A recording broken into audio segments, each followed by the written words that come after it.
Good morning. Today is Tuesday, October 29th, 2024. I'm here at Doctor's Lake Marina, and this is a zinc install video for Carolina Breeze.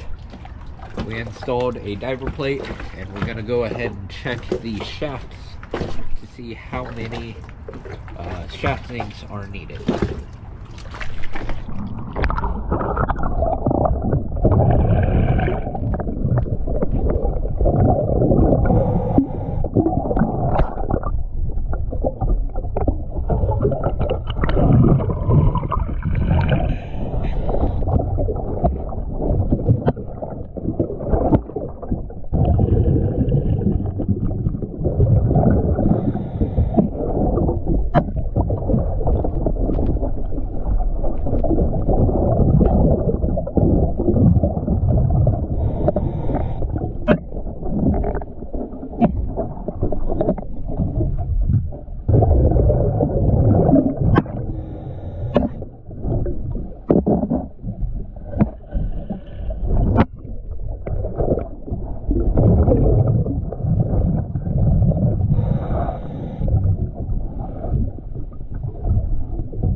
Okay, so our notes say that there are supposed to be four shaft zincs on this boat.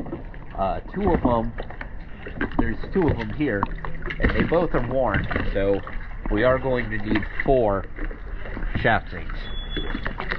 Thank you for choosing PS Dad.